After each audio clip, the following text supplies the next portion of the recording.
Hello, my friends. It is so very wonderful to see you. Thank you so much for joining us.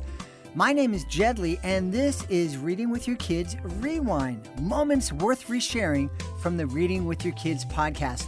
Today, we're going to look back at 5 episodes that address the idea of mindfulness and helping our kids become more mindful. And of course, as we help our kids become more mindful, we help ourselves become and live more mindfully as well. Our guests today include Elchanon Ogorek, Amanda Lynch, Leah, Claire Hallinan. We're going to begin the show by listening back to an episode that first aired on November 20th, 2018. The show was titled Mindfulness for Kids, and it featured our guest, Robin Albertson Wren. How do we send compassion and how do we teach our kids to do it? So what I like to do is to have you close your eyes and imagine somebody. Let's start with somebody that you care about, but that is sort of a high maintenance relationship, right? Somebody who you sort of have to work on things with them, but you do because you love them, like I said before, right? And imagine this person in a place they love to be. Imagine them doing something they love to do. And you might be with them, or they might be by themselves or with other people. You can even imagine the weather, the time of year, the time of day, whether they're inside or outside. And they might be smiling or laughing. And then you send them 5 wishes. And you're just going to do this in your own head, right? And you can say this out loud. You can say it inside yourself. And the wishes I like to use are, may you be happy. May you be healthy in body and mind and spirit. May you believe in yourself. May you stay safe and free from harm. May you feel peaceful. And so then you can practice doing that to yourself and to people that you don't really care about or people that you know out in the world, right? You can even send those kind of wishes to a situation, something you're anxious about. Be like, may this be safe. May this situation be filled with healthy choices. May we believe in the possibilities that can come out of this, whether it's a difficult, performance or a difficult conversation or whatever it may be. May we feel at ease. May we feel peaceful during it. So, I love doing that. And I like to start every day by doing, it's called loving kindness meditation for myself. And then for the people in my immediate family, my 2 amazing children and my husband, and then somebody in my extended family, and then somebody that I just know out in the world. And that takes about 10 minutes. That's a nice way to start the day. Yeah. I imagine starting the day with those really good feelings is, like I said before, it's a real benefit for you. It kind of gets you into a really kind of good, positive space, I imagine. Yes, it really, these are wishes that you're saying sort of out loud or inside yourself, and the other people may never know about them, right? But it's amazing when you think kind thoughts or happy thoughts, how it makes you feel that way, right? If you smile at yourself in the mirror, it's hard not to feel good, right? So when you're focusing positively, it actually affects your body language, right? You actually open up. When you see people that you love and you're excited to see, you often fling your arms. You're like, hello, right? And when you're feeling grouchy, you're all curled up inside yourself. So if you are feeling grouchy and you sort of fling yourself open and do some jumping jacks and look out at the horizon, you can change the way your body and mind are connecting with each other to feel better. So yeah, loving kindness really can make yourself feel good. And you might notice a little shift in the way that you are sensing the other person when you do see them, right? Maybe they are sort of a high maintenance friend, but they're really funny too. And you're glad you're with them, right? Or, gosh, I didn't know that person was going to make that decision. And that's really frustrating. But you know what? I feel better about them in other ways because I was thinking fondly of them this morning. Sure. Yeah. I mean, if you start your day off in this kind of calm, positive place, it's a lot easier to move forward with that same kind of vibe going on, as opposed to if you wake up and you're grumpy and then you're grumpy for the whole day. Right. Yeah. And I'm mentioning it and I'm saying me, and it's coming from me, and the name of the book is Mindfulness for Kids, but boy, oh boy, I think a family sitting down and reading this together, I'm imagining that the parents or the grandparents can get just as much out of this book as the kids. Yeah, I'm glad you brought that up because, it says on the very front cover, it says for kids ages 6 to 10. Uh-huh. But some of these techniques are ones that I use with college kids. Mm-hmm. So, it's 30 fun activities that are mindfulness activities and 15 short stories. So what it is are these stories that kids sort of find themselves in. Like there's these two brothers and they're jumping on the bed, their parents' bed, and then they break a mirror and they are frozen in horror at what they've done. And so then the story stops. They're short stories. And then after that are 2 mindfulness activities that come from other kids. So there's other kids sort of helping kids. And they say, oh gosh, when something like this happens to me, when I do something that I feel really guilty about, this is what I do. Or if somebody I love is mean to me, and I feel really bad about myself, this is what I do. Or when the game doesn't go the way I thought it was going to go, or I didn't play the way I thought I was going to play, this is what I do. Mm-hmm. Mm-hmm. So 30 activities, 15 stories. And so you can read them proactively, so later when your kid's freaking out at home, parents or grandparents or caregivers can turn to it and say, oh, do you remember that yoga move that they said is really calming on page 57? Let's go do that. Yeah. If you'd like to learn more about Robin's book, you can check out our entire episode with her. Again, it was published on November 20th, 2018. It was called Mindfulness for Kids. And one of the easiest ways to find it is to go to our website, readingwithyourkids.com. When you click on our podcast page, you'll be able to use our handy-dandy little search tool at the top of our podcast page. The podcast is also available on the iHeartRadio app, on Apple Podcasts, Spotify, Amazon Music, Audible, Google Podcasts, Stitcher Radio, Himalaya, Ghana. In a word, wherever you can find your podcast, you can find the Reading with Your Kids podcast. Our next guest is Elchanon Ogorek. He is here to celebrate his book, The Present is a Gift, and this episode first aired on February 2nd, 2019. Another animal in my story is a turtle, and every animal in my story helps sort of give over the mindfulness idea. So I have the turtle is doing a plank pose. Mm-hmm. So it has its arms out, its legs out, and it's laying on its shell. And the informative fact is that some turtles could stick their heads in their shells. And the mindfulness concept is I will, focus on this moment. I will focus fully on this moment. And so that sort of connects the idea also is that you want to sort of take your time. You want to just be in that moment, focus on that. All right. And then just fully focus on it.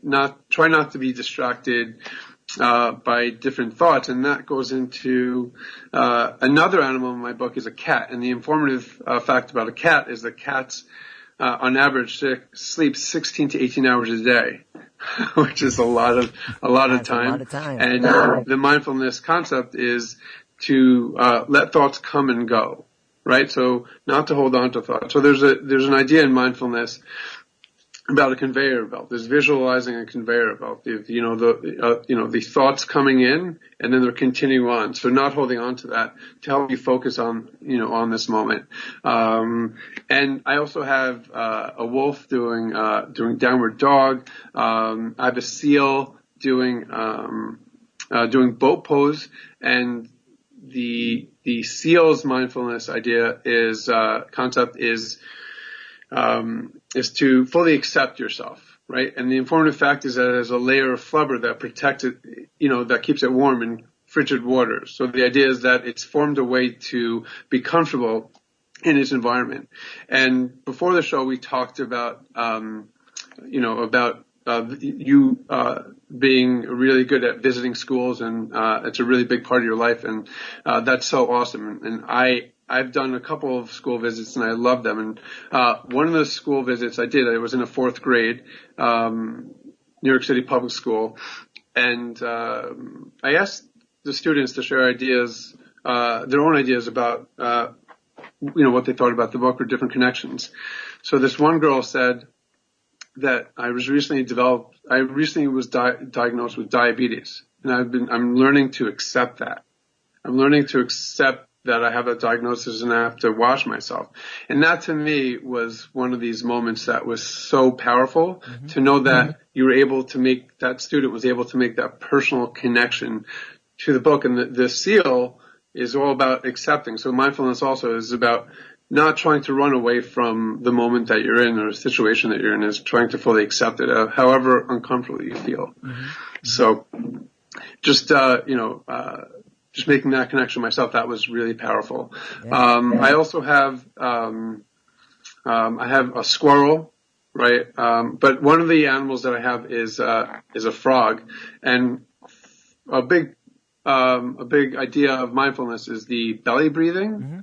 So I worked with Jen, through the website called Fiverr, and she helped me. I collaborated with her, and we came up with a physical frog that has a replaceable balloon as a belly, and I created it with the idea that teachers and parents could show it to kids when they're maybe feeling excited, or they need to maybe calm down, or maybe they're feeling frustrated and having a hard time calming down. So what I do with my son is I always say to my older son, Leo, I say, what does mindful froggy do? And he breathes in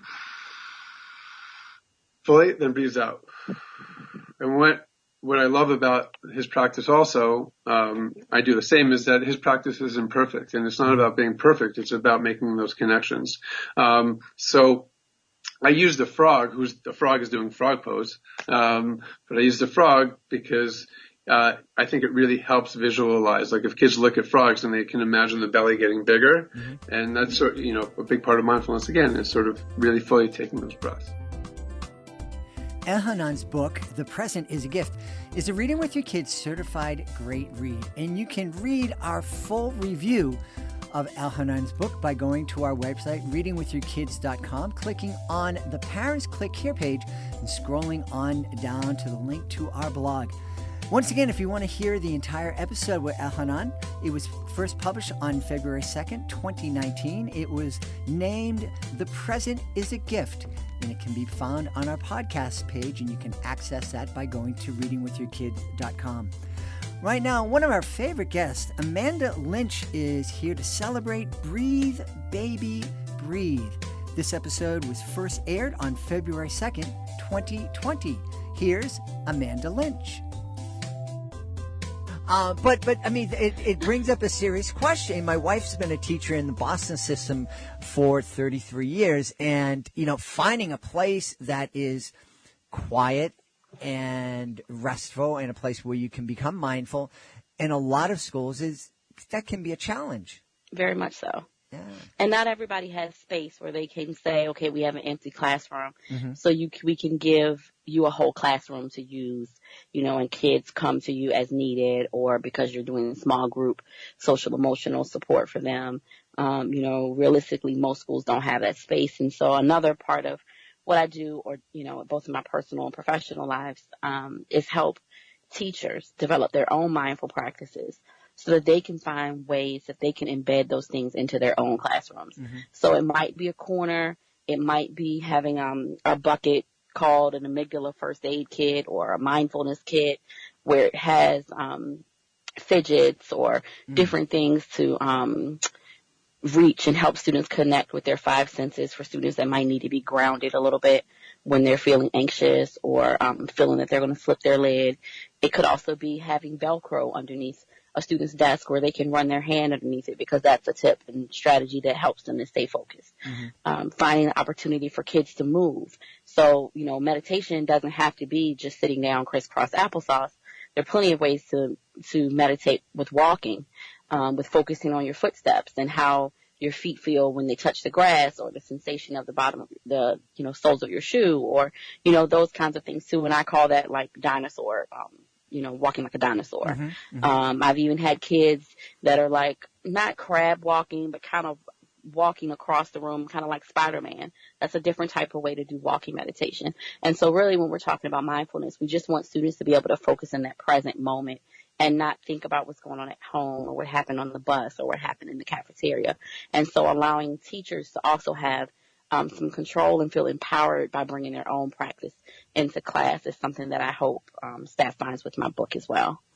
I have to tell you, I am fascinated. I am absolutely delighted here listening to you, because I think one of the things, there are a couple of things that your comments bring up. I think a lot of teachers, when they hear the word mindfulness, and even people who aren't teaching, they think, woo-woo out there, hippie stuff, but what you're talking about actually is just helping kids focus, shut off the brain that's running 1,000 miles an hour, which we all experience, and just focus on now. And sometimes when an adult, when anybody is kind of flipped out and they're worried about the bills, they're worried about, what are the kids thinking about me? Will she go to the dance with me? When we're just kind of going over it on those loops, we can just lose control. And if we can shut those off by doing something as simple as reaching underneath our desk and feeling some Velcro. Exactly. That's like a miracle. Exactly. And a lot of those things I learned, I taught students with autism for a while. I also taught students in juvenile corrections. And so we didn't have the opportunity to, go for a walk in the park. And so being able to even visualize with them while they're seated, what does it feel like to be at the beach, because you're confined to this space. And just because your body's here doesn't mean your mind has to be. And so helping students even just realize those things. But it all really starts with the staff, and parents. I can, give you 26 strategies and all the brain science in the world. But if you're dysregulated as an adult, it's no way you're going to regulate a classroom of kids or even your kids at home. And so, I was finding that I have a 3, 5, 13, and 20-year-old. And so I was finding with my own kids that, especially with my youngest child, because she's the baby, she's still kind of going through the terrific 2s and 3s. I was getting really frustrated, but she just couldn't communicate what she needed. And so if I wasn't in the space that I'm in, I'd be screaming and yelling, she'd be crying, nothing would be getting accomplished, versus me saying, I'm just trying to help you. Let's reset by taking a deep breath.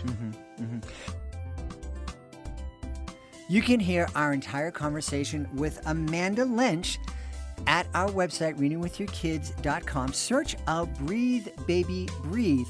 And it was first published on February 9th, 2020. Before we invite Claire Hallinan into the studio, we want to invite you to connect with us on social media. Facebook.com/readingwithyourkids, at readingwithyourkids on Instagram, and at JedleyMagic on Twitter. Right now, we're going to invite Claire Hallinan into the studio to celebrate Where My Breath Loves Me. That's the name of the episode, and it was first published on June 21st, 2020. Here's Claire Hallinan. I'm so happy that you mentioned that, because, this is a really, really hard time, and it is so much harder for some people than others. One of the phrases I like to remind people of is, we're all in the same storm. We're not all in the same boat. There are some of us who are able to get through this in a much more comfortable way. But what a wonderful time for all of us to understand that we are resilient. One thing that we've talked about here in the podcast a lot is how there are so many kids that are overprotected, and their parents who are filled with so much love. They don't want anything bad to happen to their kids. They want to overprotect. They practically bubble wrap the kids, and it's unrealistic. But here is a situation where it was completely out of our control. And those kids that were bubble wrapped and overprotected, they were just thrown into the storm the same way, and they survived. And what a great lesson for all of us to really, what an important time to just kind of breathe and be aware of that and be mindful that yes, we survived this. We did this together. Absolutely. Yeah. So Mr. Gentleheart, in the lesson, the beginning of the story, he brings out this when he modeling the big breath, breathe in and breathe out, and then he hugs himself, and I love my breath, and my breath loves me. And then after that, he asks children, bring the place you feel your breath is loving you. That's how April's exploration starts. So she knows breathing helps her and mindfulness helps her, but she was not sure really her breath is loving her, or can I even identify the place?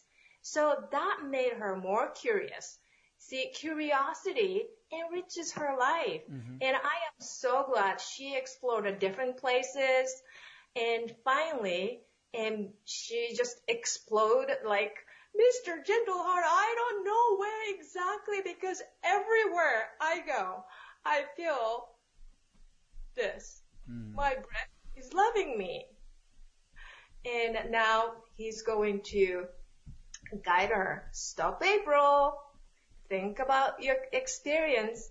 And the final answer is revealed all by herself. Wonderful. This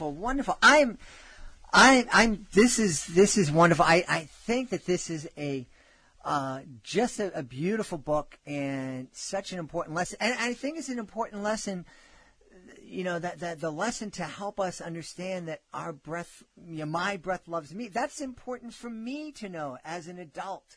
And I think what a great experience for families to sit down and to learn this together. If you would like to listen to our entire conversation with Claire Hallinan, you can find it at our website, readingwithyourkids.com, by searching out Where My Breath Loves Me. And again, that episode was first published June 21st, 2020. And once again, you can find all of our episodes wherever you find your podcasts. Some of our favorite platforms include the iHeartRadio app, Spotify, Podcast Addict, Apple Podcasts, Amazon Music. Again, wherever you find your podcasts, you can find the Reading with Your Kids podcast. Right now, I'm going to take a listen back to our conversation with Heather Leah.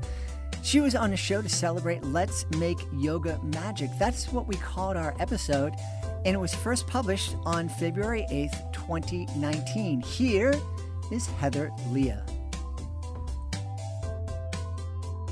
Now, how can parents start, and especially a parent who is also new to yoga, and they don't live in a community where there's a kids yoga class, and besides that, the parents just want to do something, just one more thing with their kids. How can they get into practicing yoga as a family? That's a great question, and I would say the best way to start practicing yoga with your family is to make it a routine and to make it really simple. So it might just be before bed we do 3 yoga poses, or when we wake up, when we're all eating breakfast, we all say one thing that we're grateful for, or try to notice, how am I feeling in this moment?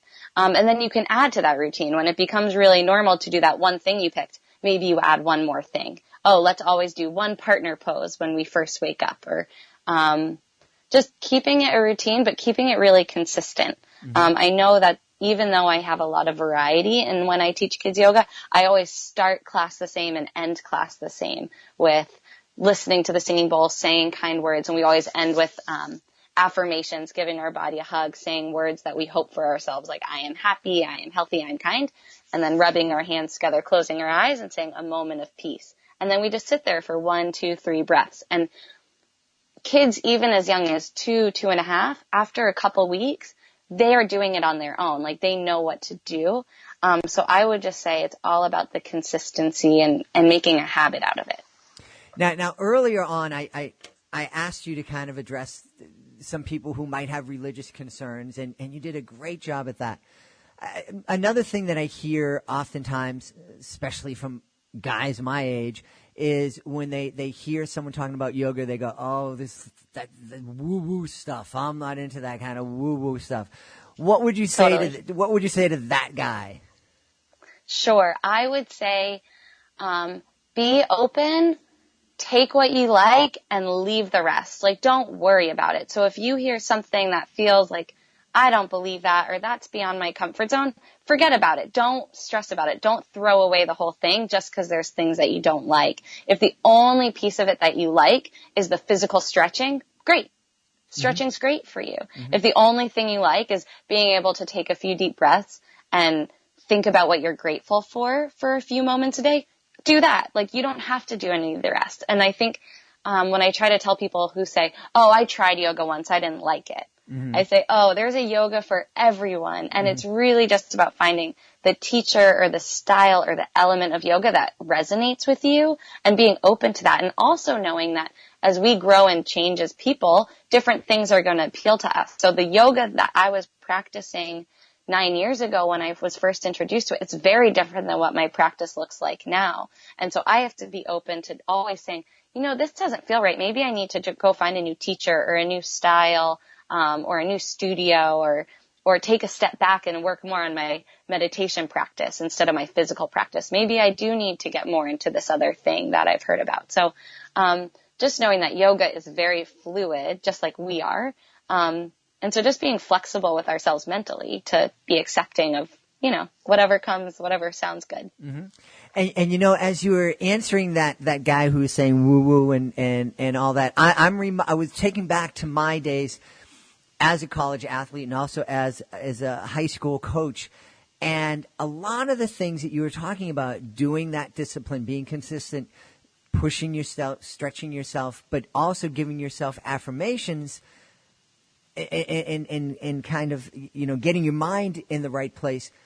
You do that as a competitive athlete. You're doing it with a lot of yelling and screaming, so you're not doing it with meditation, but it's the same. You're working on the same kind of thing. You're incorporating that positive thinking and focus with the physical activity. And, for guys my age, we can't be jumping up and down and running and screaming like we did when we were in high school and college. And it looks silly when we do it. So it seems like yoga would be a much more beneficial way for us to spend our time. Right. And like I said, there's so many kinds of yoga. There's laughing yoga, which you go and you're really just doing all this activities that make you laugh, like blowing bubbles and like, ha, ha, ha, like silly things. But it actually raises the dopamine levels of your brain, like forced laughter. And there's also like the yoga of sleep, like yoga nidra. So you go and it's a 45-minute session where you're just laying down and the teacher's talking to you. You don't move a muscle. And it's all about relaxing the mind and the nervous system, not necessarily the body. So there's a million ways to like look at yoga. And so I think if there's anything I would want your listeners to take away from it is to say like whatever they think yoga is a million times bigger than that. Like that's just the tip of the iceberg. And there's a million other ways to experience yoga, which is really just being present. Thank you for joining us for this edition of Reading with Your Kids Rewind. Some great moments from the Reading with Your Kids podcast. I want to thank the folks who made today's show so wonderful. Of course, I want to thank our guest, Robin Albertson Wren, Elchanon Ogorek, Amanda Lynch, Claire Hallinan, and Heather Leah. Special thanks go out to Michael Murphy for selecting our clips for today. Also want to thank the rest of my team, Alejandra Doherty, Fatima Khan, Rory Grady. I want to give a special thank you to my beautiful wife for all the support she gives me. But most of all, we want to thank you. Thank you so much for taking the time to join us. And thank you so very much for taking the time to make the world a better place by reading with your kids. I'll be looking for you in the next edition of Reading with Your Kids Rewind.